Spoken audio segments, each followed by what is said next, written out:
ಸ್ನೇಹಿತರೆ, ನ್ಯೂಸ್ ಶೋಗೆ ಸ್ವಾಗತ. ನಾನು ಶಾಂತ. ಟೀಮ್ ಇಂಡಿಯಾದ ಸ್ಟಾರ್ ಆಟಗಾರ ವಿರಾಟ್ ಕೊಹ್ಲಿಗೆ ಇಡೀ ಜಗತ್ತಿನಾದ್ಯಂತ ಫ್ಯಾನ್ಸ್ ಇರೋದು ಗೊತ್ತೇ ಇದೆ. ಇಂಟ್ರೆಸ್ಟಿಂಗ್ ವಿಚಾರ ಅಂದ್ರೆ ಭಾರತಕ್ಕೆ ಬದ್ಧ ವೈರಿ ರಾಷ್ಟ್ರವಾಗಿರೋ ಪಾಕಿಸ್ತಾನದಲ್ಲಿ ಅವರದ್ದೇ ಆಟಗಾರರಿಗಿಂತ ಹೆಚ್ಚು ಫ್ಯಾನ್ಸ್ ವಿರಾಟ್ಗೆ ಇದ್ದಾರಂತೆ. ಹೀಗಂತ ಯಾರೋ ಮೂರನೇ ವ್ಯಕ್ತಿ ಹೇಳಿಲ್ಲ. ಪಾಕಿಸ್ತಾನದ ಮಾಜಿ ಕ್ರಿಕೆಟಿಗನೇ ಇಂಥದ್ದೊಂದು ಅಚ್ಚರಿಯ ಸ್ಟೇಟ್ಮೆಂಟ್ ಕೊಟ್ಟಿದ್ದಾರೆ. ಅಷ್ಟಕ್ಕೂ ಭಾರತವನ್ನ ಕಂಡ್ರೆ ಕೆಂಡ ಕಾರುವ ಪಾಕ್ನಲ್ಲಿ ಭಾರತೀಯ ಆಟಗಾರ ವಿರಾಟ್ಗೆ ಹೆಚ್ಚು ಫ್ಯಾನ್ಸ್ ಇರೋದು ಯಾಕೆ? ಇದರಿಂದ ಅಲ್ಲಿನ ಆಟಗಾರರಿಗೆ ಏನು ಎಫೆಕ್ಟ್ ಆಗ್ತಿದೆ ಅನ್ನೋದನ್ನ ಹೇಳ್ತೇನೆ. ನೀವು ಸುದ್ದಿಯಾನದ ಸಬ್ಸ್ಕ್ರೈಬರ್ ಆಗೋದಕ್ಕೆ ಮರಿಬೇಡಿ.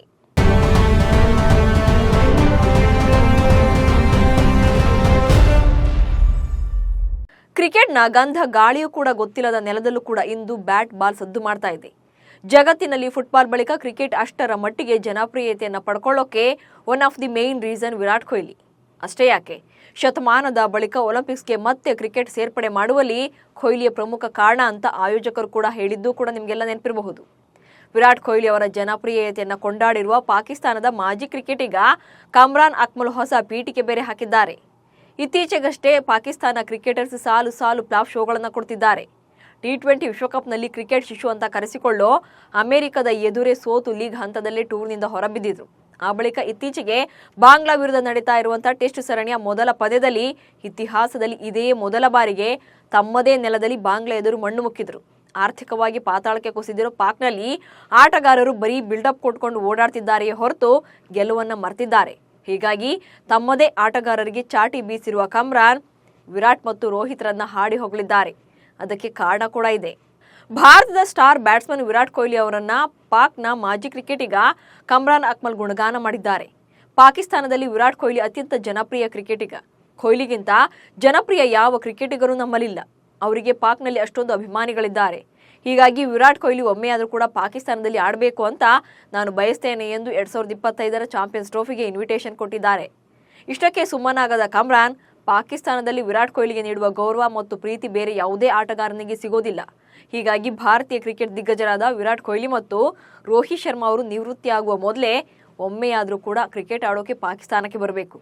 ಅಂತಾರಾಷ್ಟ್ರೀಯ ಕ್ರಿಕೆಟ್ನಲ್ಲಿ ವಿರಾಟ್ ಕೊಹ್ಲಿ ಹಾಗೆ ರೋಹಿತ್ ಶರ್ಮಾ ಎಲ್ಲ ದೇಶಗಳಲ್ಲೂ ಕೂಡ ಆಡಿದ್ದಾರೆ. ಇವರಿಬ್ಬರು ಎಲ್ಲೇ ಹೋದರೂ ಅಭಿಮಾನಿಗಳು ಸಂಭ್ರಮಿಸ್ತಾರೆ. ಆದರೆ ಪಾಕಿಸ್ತಾನದಲ್ಲಿರುವ ವಿರಾಟ್ ಕೊಹ್ಲಿ ಮತ್ತು ರೋಹಿತ್ ಶರ್ಮಾ ಅಭಿಮಾನಿಗಳು ಎಲ್ಲರನ್ನೂ ಕೂಡ ಹಿಂದಿಕ್ಕೋದ್ರಲ್ಲಿ ಯಾವುದೇ ಅನುಮಾನನೇ ಇಲ್ಲ. ಅಷ್ಟೊಂದು ಮಂದಿ ವಿರಾಟ್ ಕೊಹ್ಲಿಯನ್ನ ರೋಲ್ ಮಾಡೆಲ್ ಎಂದು ಪರಿಗಣಿಸಿದ್ದಾರೆ. ಹಾಗೆ ರೋಹಿತ್ ಶರ್ಮಾ ಅವರನ್ನು ಕೂಡ ಇಷ್ಟಪಡ್ತಿದ್ದಾರೆ. ಹೀಗಾಗಿ ಇವರಿಬ್ಬರು ಕೂಡ ಪಾಕ್ ನೆಲದಲ್ಲಿ ಆಡಿದ್ರೆ ಪಾಕಿಸ್ತಾನಿ ಅಭಿಮಾನಿಗಳ ಸಂತಸಕ್ಕೆ ಮಿತಿಯೇ ಇರೋದಿಲ್ಲ ಅಂತ ಕಮ್ರಾನ್ ಅಕ್ಮಲ್ ಹೇಳಿದ್ದಾರೆ. ಹೌದು, ಕಮ್ರಾನ್ ಅಕ್ಮಲ್ ಇಷ್ಟರ ಮಟ್ಟಿಗೆ ವಿರಾಟ್ ಕೊಹ್ಲಿ ಹಾಗೆ ರೋಹಿತ್ ಶರ್ಮಾರನ್ನ ಹೊಗಳೋಕೆ ಕಾರಣ ಚಾಂಪಿಯನ್ಸ್ ಟ್ರೋಫಿ. 2025ರ ಚಾಂಪಿಯನ್ಸ್ ಟ್ರೋಫಿ ಪಾಕಿಸ್ತಾನದಲ್ಲಿ ನಡೆಯಲಿದೆ. ಆದರೆ ಪಾಕ್ನಲ್ಲಿ ಆಡೋಕೆ ಟೀಮ್ ಇಂಡಿಯಾ ಹಿಂದೇಟು ಹಾಕ್ತಾ ಇದೆ. ಇದೇ ಕಾರಣಕ್ಕೆ ಕಮ್ರಾನ್ ಅಕ್ಮಲ್ ವಿರಾಟ್ ಕೊಹ್ಲಿ ಹಾಗೆ ರೋಹಿತ್ ಶರ್ಮಾ ಅಭಿಮಾನಿಗೋಸ್ಕರನಾದರೂ ಕೂಡ ಪಾಕ್ಗೆ ಬನ್ನಿ ಅಂತ ಹೊಸ ವರಸೆಯನ್ನು ತೆಗೆದಿದ್ದಾರೆ. ಪಾಕ್ ಕ್ರಿಕೆಟಿಗರ ಮೇಲೆ ಅಭಿಮಾನಿಗಳ ಕ್ರೇಜ್ ಕಮ್ಮಿ ಆಗೋಕೆ ಕಾರಣ ಕೂಡ ಅವರ ಫ್ಲಾಪ್ ಶೋ. ಪಾಕಿಸ್ತಾನದ ಸ್ಟಾರ್ ಬ್ಯಾಟರ್ ಅಂತಾನೆ ಕರೆಸಿಕೊಳ್ಳೋ ಬಾಬರ್ ಅಜಮ್ ಬ್ಯಾಟ್ ಕೂಡ ಸದ್ದು ಮಾಡ್ತಾ ಇಲ್ಲ. ಬಾಂಗ್ಲಾ ವಿರುದ್ಧದ ಟೆಸ್ಟ್ ಸರಣಿಯಲ್ಲೂ ಕೂಡ ಮೊದಲ ಇನ್ನಿಂಗ್ಸ್ ಅಲ್ಲಿ ಡಕೌಟ್ ಆಗಿದ್ರು. ಇನ್ನು ಎರಡನೇ ಇನ್ನಿಂಗ್ಸ್ ಅಲ್ಲಿ 22 ರನ್ ಅಷ್ಟೇ ಗಳಿಸಿದ್ರು. ಇದರ ಎಫೆಕ್ಟ್ ಈಗ ICC ಟೆಸ್ಟ್ ಬ್ಯಾಟಿಂಗ್ ಶ್ರೇಯಾಂಕದಲ್ಲಿ ಹಿನ್ನಡೆ ಅನುಭವಿಸುವಂತಾಗಿದೆ. 3ನೇ ಸ್ಥಾನದಿಂದ 9ನೇ ಸ್ಥಾನಕ್ಕೆ ಕುಸಿದಿದ್ದಾರೆ. ಒಟ್ನಲ್ಲಿ ವಿರಾಟ್ ಕೊಹ್ಲಿ ಬರೀ ಸ್ಟಾರ್ ಬ್ಯಾಟರ್ ಮಾತ್ರ ಅಲ್ಲ, ಅವರ ಅಗ್ರೆಷನ್ ಆಟಿಟ್ಯೂಡ್ನಿಂದ ಇಡೀ ಜಗತ್ತನ್ನೇ ಸೆಳೆದಿದ್ದಾರೆ. ಇದಕ್ಕೆ ಪಾಕಿಸ್ತಾನ ಕೂಡ ಹೊರತಾಗಿಲ್ಲ. ರೇಣುಕಾಸ್ವಾಮಿ ಕೊಲೆ ಕೇಸ್ನಲ್ಲಿ ಜೈಲು ಸೇರಿರುವ ನಟ ದರ್ಶನ್ಗೆ ರಾಜಾತಿಥ್ಯ ಸಿಕ್ತಿರೋ ಬಗ್ಗೆ ಸಾಕಷ್ಟು ಸುದ್ದಿಯಾಗಿತ್ತು. ಇದೇ ಕಾರಣಕ್ಕೆ ದರ್ಶನ್ ಮತ್ತು ಗ್ಯಾಂಗ್ನ ಬೇರೆ ಬೇರೆ ಜೈಲುಗಳಿಗೆ ಶಿಫ್ಟ್ ಮಾಡಲಾಗಿದೆ. ನಟ ದರ್ಶನ್ರನ್ನ ಬಳ್ಳಾರಿ ಜೈಲಿಗೆ ಎಂದು ಸ್ಥಳಾಂತರ ಮಾಡಲಾಗಿದೆ. ಪರಪ್ಪನ ಅಗ್ರಹಾರದ ಸೆಂಟ್ರಲ್ ಜೈಲಿನಿಂದ ಬಳ್ಳಾರಿಯ ಸೆಂಟ್ರಲ್ ಜೈಲಿಗೆ ಸ್ಥಳಾಂತರಗೊಂಡ ನಟ ದರ್ಶನ್ ಭರ್ಜರಿ ಉಡುಗೆ ತೊಡುಗೆಗಳೊಂದಿಗೆ ಜೈಲಿನೊಳಗೆ ಎಂಟ್ರಿ ಕೊಟ್ಟಿದ್ದಾರೆ. ಅದು ಕೂಡ ಯಾವುದೋ ಸಿನಿಮಾ ಶೂಟಿಂಗ್ಗೆ ಒಬ್ಬ ಹೀರೋ ಹೇಗೆ ಬರ್ತಾರೋ ಹಾಗೆಯೇ ದರ್ಶನ್ ಎಂಟ್ರಿ ಆಗಿದೆ. ನಗುನಗುತ್ತಲೇ ಜೈಲಿಗೆ ಬಂದ ದರ್ಶನ್ ಜೈಲಿನ ಒಳಕ್ಕೆ ಎಂಟ್ರಿ ನೀಡಿದ್ದಾರೆ. ಪೊಲೀಸರಿಗೆ ಹ್ಯಾಂಡ್ ಶೇಕ್ ಕೂಡ ಕೊಟ್ಟು ಜೈಲಿನ ಬ್ಯಾರಕ್ಗೆ ಹೋಗಿದ್ದಾರೆ. ಆದ್ರೀಗ ದರ್ಶನ್ ಅಷ್ಟು ಸ್ಟೈಲ್ ಆಗಿ ಜೈಲಿಗೆ ಎಂಟ್ರಿ ನೀಡಿರೋದೇ ಹೊಸ ವಿವಾದಕ್ಕೆ ಕಾರಣ ಆಗಿದೆ. ಪರಪ್ಪನ ಅಗ್ರಹಾರ ಜೈಲಿನಿಂದ ಬಳ್ಳಾರಿ ಜೈಲಿಗೆ ದರ್ಶನ್ ಶಿಫ್ಟ್ ಆಗಿದ್ರು. ಪೊಲೀಸ್ ವ್ಯಾನ್ನಿಂದ ಇಳಿದು ಜೈಲಿಗೆ ಎಂಟ್ರಿಯಾದ ದರ್ಶನ್ ಬ್ರಾಂಡೆಡ್ ಟೀ ಶರ್ಟ್ ಹಾಗೆ ಪ್ಯಾಂಟ್ ಧರಿಸಿದ್ರು.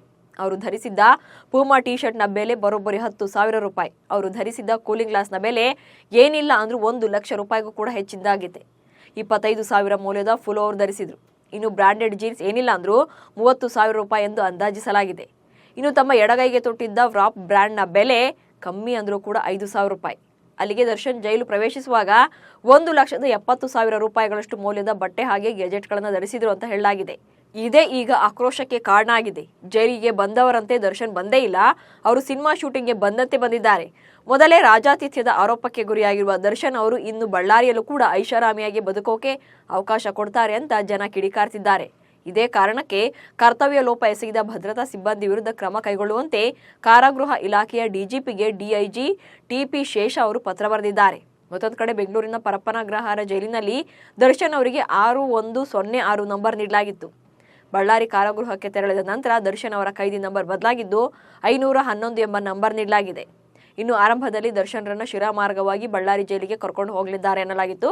ಬಟ್ ಫೈನಲಿ ಕೊನೆ ಹಂತದಲ್ಲಿ ಚಿಕ್ಕಬಳ್ಳಾಪುರ, ಬಾಗೇಪಲ್ಲಿ, ಅನಂತಪುರ ಮಾರ್ಗವಾಗಿ ಬಳ್ಳಾರಿಗೆ ಶಿಫ್ಟ್ ಮಾಡಲಾಗಿದೆ. ಅಭಿಮಾನಿಗಳನ್ನು ನಿಯಂತ್ರಿಸುವ ಹಾಗೆ ದರ್ಶನ್ ಸೆಕ್ಯೂರಿಟಿ ಪರ್ಪಸ್ಗಾಗಿ ಬೇರೆ ಮಾರ್ಗದ ಮೂಲಕ ಪೊಲೀಸರು ಕರೆದೊಯ್ದಿದ್ದಾರೆ. ಸದ್ಯ ಬೆಂಗಳೂರಿನ ಪರಪ್ಪನ ಅಗ್ರಹಾರ ಜೈಲಿನಲ್ಲಿ ಬಿಂದಾಸ್ ಆಗಿದ್ದ ದಾಸ ಇದೀಗ ಬಳ್ಳಾರಿ ಜೈಲಿಗೆ ಶಿಫ್ಟ್ ಆಗ್ತಿದ್ದಂತೆ ಫುಲ್ ಶಾಕ್ ಆಗಿದ್ದಾರೆ. ಹೈ ಸೆಕ್ಯೂರಿಟಿ ಸೆಲ್ ಕಂಡು ನಟ ದರ್ಶನ್ ಕಂಗಾಲಾಗಿದ್ದಾರೆ. ಮೊದಲ ಗೇಟ್ಗೆ ಎಂಟ್ರಿ ಆಗ್ತಾ ಇದ್ದಂತೆ ತಲೆ ಚೆಚ್ಚಿಕೊಂಡಿದ್ದಾರಂತೆ. ಸದ್ಯ ಬಳ್ಳಾರಿ ಜೈಲಿನ ಹೈ ಸೆಕ್ಯೂರಿಟಿಯ 15ನೇ ಸೆಲ್ನಲ್ಲಿ ದರ್ಶನ್ನನ್ನ ಇರಿಸಲಾಗಿದೆ. ಇದರ ಜೊತೆಗೆ ಕಟ್ಟುನಿಟ್ಟಿನ ಕ್ರಮಕ್ಕೂ ಕೂಡ ಪೊಲೀಸರು ಆದೇಶ ನೀಡಿದ್ದಾರೆ. ಸೂಕ್ತ ನಿಗಾ ವಹಿಸೋಕೆ 24 ಗಂಟೆಯೂ ಕೂಡ ಸಿಸಿಟಿವಿ ಕಣ್ಗಾವಲು ಇರಲಿದೆ. ದರ್ಶನ್ ಪತ್ನಿ, ರಕ್ತ ಸಂಬಂಧಿಗಳು ಮತ್ತು ಪ್ರಕರಣದ ವಕಾಲತ್ತು ವಹಿಸಿದ ವಕೀಲರಿಗೆ ಮಾತ್ರ ಕಾರಾಗೃಹದ ನಿಯಮಾನುಸಾರ ಮೀಟ್ ಮಾಡೋಕೆ ಅವಕಾಶ ನೀಡಲಾಗಿದೆ. ದರ್ಶನ್ ಸಂದರ್ಶನಕ್ಕಾಗಿ ಕನ್ನಡ ಚಿತ್ರರಂಗದ ಕಲಾವಿದರು, ಅಭಿಮಾನಿ ಬಳಗದವರು ಹಾಗೆ ಪ್ರಭಾವಿ ಅಥವಾ ರಾಜಕೀಯ ವ್ಯಕ್ತಿಗಳಿಗೆ ಚಾನ್ಸ್ ನೀಡಬಾರದು, ಯಾವುದೇ ವಿಶೇಷ ಆತಿಥ್ಯ ನೀಡಬಾರದು ಅಂತ ಕಟ್ಟುನಿಟ್ಟಿನ ಸೂಚನೆಗೆ ಹೈಯರ್ ಆಫೀಸರ್ಸ್ ಆದೇಶ ಮಾಡಿದ್ದಾರೆ. ನಟ ಚಿಕ್ಕಣ್ಣ ಅವರಿಗೆ ಮತ್ತೊಂದು ಸಂಕಷ್ಟ ಎದುರಾಗಿದ್ದು ವಿಚಾರಣೆಗೆ ಬರುವಂತೆ ಪೊಲೀಸರು ಬುಲಾವ್ ನೀಡಿದರು. ಹೀಗಾಗಿ ಚಿಕ್ಕಣ್ಣ ಅವರು ಎಸಿಪಿ ಕಚೇರಿಗೆ ಆಗಮಿಸಿದರು. ರೇಣುಕಾಸ್ವಾಮಿ ಪ್ರಕರಣದಲ್ಲಿ ಪ್ರಮುಖ ಸಾಕ್ಷಿಯಾಗಿರುವ ಅದರಲ್ಲೂ ಕೂಡ 164 ಹೇಳಿಕೆ ದಾಖಲಾದ ಬಳಿಕ ಚಿಕ್ಕಣ್ಣ ದರ್ಶನ್ ಅವರನ್ನ ಪರಪ್ಪನ ಅಗ್ರಹಾರಕ್ಕೆ ತೆರಳಿ ಭೇಟಿ ಮಾಡಿ ಮಾತನಾಡಿಸಿದ್ರು. ಪುನಃ ವಿಚಾರಣೆಗೆ ಕರೆದು ಪೊಲೀಸರು ಮಾಹಿತಿ ಪಡ್ಕೊಂಡಿದ್ದಾರೆ. ವಿಚಾರಣೆ ವೇಳೆ ನಟ ಚಿಕ್ಕಣ್ಣ ಅವರಿಗೆ ಪೊಲೀಸ್ ಅಧಿಕಾರಿಗಳು ಕಾನೂನಿನ ಬಗ್ಗೆ ಕ್ಲಾಸ್ ತೆಗೆದುಕೊಂಡಿದ್ದಾರಂತೆ. ನ್ಯಾಯಾಲಯದ 164 ಹೇಳಿಕೆಯನ್ನು ತಿರುಚಬಾರದು, ನ್ಯಾಯಾಧೀಶರ ಮುಂದೆ ನೀಡಿದ ಅಧಿಕೃತ ಹೇಳಿಕೆಯನ್ನು ಬದಲಿಸಿದ್ರೆ ತಪ್ಪಾಗುತ್ತೆ, ಕಾನೂನು ಉಲ್ಲಂಘನೆಯಾಗುತ್ತೆ ಎಂದು ಕಾನೂನು ಅರಿವು ನೀಡಿದ್ದಾರೆ ಎನ್ನಲಾಗಿದೆ. ಮುಡಾ ಹಗರಣ ಸಂಬಂಧ ರಾಜ್ಯಪಾಲರು ತನಿಖೆಗೆ ಆದೇಶ ಹೊರಡಿಸಿರುವ ಪ್ರಕರಣಕ್ಕೆ ಸಂಬಂಧಿಸಿದಂತೆ ಸಿಎಂ ಸಿದ್ದರಾಮಯ್ಯಗೆ ಹೈಕೋರ್ಟ್ನಲ್ಲಿ ತಾತ್ಕಾಲಿಕ ರಿಲೀಫ್ ಸಿಕ್ಕಿದೆ. ರಾಜ್ಯಪಾಲರ ಆದೇಶ ವಜಾಗೊಳಿಸಬೇಕು ಎಂದು ಸಿಎಂ ಸಲ್ಲಿಸಿದ ಅರ್ಜಿ ವಿಚಾರಣೆಯನ್ನ ಆಗಸ್ಟ್ 31ಕ್ಕೆ ಹೈಕೋರ್ಟ್ ಮುಂದೂಡಿಕೆ ಮಾಡಿದೆ. ಶನಿವಾರ ಬೆಳಗ್ಗೆ 10:30ಕ್ಕೆ ವಿಚಾರಣೆಯನ್ನು ನಿಗದಿಪಡಿಸಲಾಗಿದೆ. ಆ ಮೂಲಕ ಹಿಂದಿನ ಮಧ್ಯಂತರ ಆದೇಶವನ್ನು ಹೈಕೋರ್ಟ್ ಮುಂದುವರಿಸಿದೆ. ವಿಚಾರಣೆ ಮುಂದೂಡುವಂತೆ ಜನಪ್ರತಿನಿಧಿಗಳ ಕೋರ್ಟ್ಗೆ ಸೂಚನೆ ನೀಡಿದೆ. ಅಕ್ರಮ ಆಸ್ತಿ ಗಳಿಕೆ ಪ್ರಕರಣದಲ್ಲಿ ಡಿಸಿಎಂ ಡಿಕೆ ಶಿವಕುಮಾರ್ ಅವರಿಗೆ ಬಿಗ್ ರಿಲೀಫ್ ಸಿಕ್ಕಿದೆ. ಸಿಬಿಐ ಮತ್ತು ಬಿಜೆಪಿ ನಾಯಕ ಬಸನಗೌಡ ಪಾಟೀಲ್ ಯತ್ನಾಳ್ ಅವರು ಸಲ್ಲಿಸಿದ ಅರ್ಜಿಗಳನ್ನು ಹೈಕೋರ್ಟ್ ವಜಾಗೊಳಿಸಿದೆ. ಆದಾಯ ಮೀರಿ ಆಸ್ತಿ ಗಳಿಕೆ ವಿಚಾರಕ್ಕೆ ಸಂಬಂಧಿಸಿದಂತೆ ಡಿಕೆ ಶಿವಕುಮಾರ್ ವಿರುದ್ಧ ಸಿಬಿಐ ತನಿಖೆಗೆ ಅಂದಿನ ಬಿಜೆಪಿ ಸರ್ಕಾರ ಅನುಮತಿ ನೀಡಿತ್ತು. ಆದರೆ ಈ ಆದೇಶವನ್ನು ಸಿದ್ದರಾಮಯ್ಯ ನೇತೃತ್ವದ ಕಾಂಗ್ರೆಸ್ ಸರ್ಕಾರ ಕ್ಯಾಬಿನೆಟ್ನಲ್ಲಿ ಹಿಂಪಡೆದುಕೊಂಡಿತ್ತು. ಇದನ್ನು ಪ್ರಶ್ನಿಸಿ ಹೈಕೋರ್ಟ್ನಲ್ಲಿ 2 ಪ್ರತ್ಯೇಕ ರಿಟ್ ಅರ್ಜಿಗಳು ಸಲ್ಲಿಕೆಯಾಗಿದ್ವು. ಈ ಅರ್ಜಿಗಳ ವಿಚಾರಣೆ ಮುಕ್ತಾಯಗೊಂಡ ಹಿನ್ನೆಲೆಯಲ್ಲಿ ಹೈಕೋರ್ಟ್ ವಿಭಾಗೀಯ ಪೀಠ ಗುರುವಾರ ತೀರ್ಪು ಪ್ರಕಟ ಮಾಡಿದೆ. 2024ರ ಹುರೂನ್ ಇಂಡಿಯಾ ರಿಚ್ ಲಿಸ್ಟ್ ಪ್ರಕಟವಾಗಿದೆ. ಭಾರತದ ಅತಿ ಶ್ರೀಮಂತರ ಪಟ್ಟಿಯಲ್ಲಿ ಮುಖೇಶ್ ಅಂಬಾನಿಯನ್ನ ಹಿಂದಿಕ್ಕಿ ಗೌತಮ್ ಅದಾನಿ ಅಗ್ರಸ್ಥಾನಕ್ಕೇರಿದ್ದಾರೆ. ಹಿಂಡನ್ಬರ್ಗ್ ರಿಸರ್ಚ್ ವರದಿ ಪ್ರಕಟವಾದ ಬಳಿಕ ಇದೇ ಮೊದಲ ಬಾರಿಗೆ ಅದಾನಿ ಅಂಡ್ ಫ್ಯಾಮಿಲಿ ಭಾರತದ ನಂಬರ್ 1 ಶ್ರೀಮಂತರೆನಿಸಿಕೊಂಡಿದ್ದಾರೆ. ಅತಿ ಶ್ರೀಮಂತ ಭಾರತೀಯರ ಪಟ್ಟಿಯಲ್ಲಿ ನಂಬರ್ 1 ಸ್ಥಾನದಲ್ಲಿ ಗೌತಮ್ ಅದಾನಿ ಕುಟುಂಬ ಇದ್ರೆ 2ನೇ ಪ್ಲೇಸ್ನಲ್ಲಿ ಮುಖೇಶ್ ಅಂಬಾನಿ ಕುಟುಂಬ ಇದೆ. ಇನ್ನು 3ನೇ ಜಾಗದಲ್ಲಿ ಶಿವಮ್ ನಾದರ್ ಕುಟುಂಬ ಇದೆ. ಹಾಗೆ 4ನೇ ಸ್ಥಾನದಲ್ಲಿ ಸೈರಸ್ ಪೂನವಾಲಾ ಕುಟುಂಬ ಇದೆ. ಭಾರತದ ಮಾಜಿ ವೇಗಿ ಜಹೀರ್ ಖಾನ್ ಅವರನ್ನು ಲಕ್ನೋ ಸೂಪರ್ ಜೈಂಟ್ಸ್ ತಂಡದ ಮೆಂಟರ್ ಎಂದು ಘೋಷಣೆ ಮಾಡಲಾಗಿದೆ. ತಂಡದ ಮಾಲೀಕ ಸಂಜೀವ್ ಗೋಯಾಂಕ ಘೋಷಣೆ ಮಾಡಿದ್ದಾರೆ. ಮೆಂಟರ್ ಅಲ್ಲದೆ ಮಾಜಿ ವೇಗಿ ಜಹೀರ್ ಖಾನ್ ಬೌಲಿಂಗ್ ಕೋಚ್ ಆಗಿಯೂ ಕೂಡ ಕಾರ್ಯನಿರ್ವಹಿಸಲಿದ್ದಾರೆ ಎಂದು ಹೇಳಲಾಗ್ತಾ ಇದೆ. ಜಹೀರ್ ಖಾನ್ 2018ರಿಂದ 22ರವರೆಗೆ ಮುಂಬೈ ಇಂಡಿಯನ್ಸ್ ಫ್ರಾಂಚೈಸಿಯಲ್ಲಿ ಮೊದಲು ಕ್ರಿಕೆಟ್ನ ನಿರ್ದೇಶಕರಾಗಿ, ನಂತರ ಗ್ಲೋಬಲ್ ಡೆವಲಪ್ಮೆಂಟ್ ಮುಖ್ಯಸ್ಥರಾಗಿ ಜವಾಬ್ದಾರಿಯನ್ನು ನಿರ್ವಹಿಸಿದ್ದಾರೆ. ಭಾರತ ಕ್ರಿಕೆಟ್ ತಂಡ ಮುಂದಿನ ತಿಂಗಳು ಬಾಂಗ್ಲಾದೇಶ ವಿರುದ್ಧ ಟೆಸ್ಟ್ ಸರಣಿಯನ್ನು ಆಡಲಿದೆ. ಈ ಸರಣಿಯೊಂದಿಗೆ ಟೀಂ ಇಂಡಿಯಾದ ಟೆಸ್ಟ್ ಸೀಸನ್ ಕೂಡ ಆರಂಭ ಆಗಲಿದೆ. ಆದರೆ ಈ ಸರಣಿಯಿಂದ ಸ್ಟಾರ್ ವೇಗಿ ಬುಮ್ರಾಗೆ ವಿಶ್ರಾಂತಿ ನೀಡಲಾಗಿದೆ. ಮತ್ತೊಂದೆಡೆ ವಿಶ್ವಕಪ್ ಹೀರೋ ಮೊಹಮ್ಮದ್ ಶಮಿ ಇನ್ನೂ ಕೂಡ ಪೂರ್ಣ ಫಿಟ್ನೆಸ್ ಮರಳಿ ಪಡೆದಿಲ್ಲ. ಬಾಂಗ್ಲಾದೇಶ ಟೆಸ್ಟ್ ಸರಣಿಯಲ್ಲಿ ವೇಗಿಗಳ ವಿಭಾಗವನ್ನು ಮುನ್ನಡೆಸಬೇಕಿದ್ದ ಮೊಹಮ್ಮದ್ ಸಿರಾಜ್ ಕೂಡ ಆರೋಗ್ಯದಲ್ಲಿ ಏರುಪೇರಾಗಿದೆ. ಇದರಿಂದಾಗಿ ಭಾರತ ಕ್ರಿಕೆಟ್ ತಂಡ ಸಂಕಷ್ಟಕ್ಕೆ ಸಿಲುಕಿದೆ. ಸ್ಟಾರ್ ವೇಗಿಗಳಾದ ಬುಮ್ರಾ, ಶಮಿ ಮತ್ತು ಸಿರಾಜ್ ಬಾಂಗ್ಲಾದೇಶ ಟೆಸ್ಟ್ ಸರಣಿಗೂ ಮುನ್ನ ದುಲೀಪ್ ಟ್ರೋಫಿಯಲ್ಲೂ ಕೂಡ ಆಡ್ತಾ ಇಲ್ಲ. ಹೀಗಾಗಿ ಬಾಂಗ್ಲಾ ಸರಣಿಗೆ ರೋಹಿತ್ ಶರ್ಮಾ ಯಾರನ್ನ ಸೆಲೆಕ್ಟ್ ಮಾಡಬೇಕು ಅನ್ನೋ ಟೆನ್ಷನ್ನಲ್ಲಿದ್ದಾರೆ. ಇವಿಷ್ಟು ಇವತ್ತಿನ ನ್ಯೂಸ್ ಶೋ ಸುದ್ದಿಗಳು. ನಮಸ್ಕಾರ.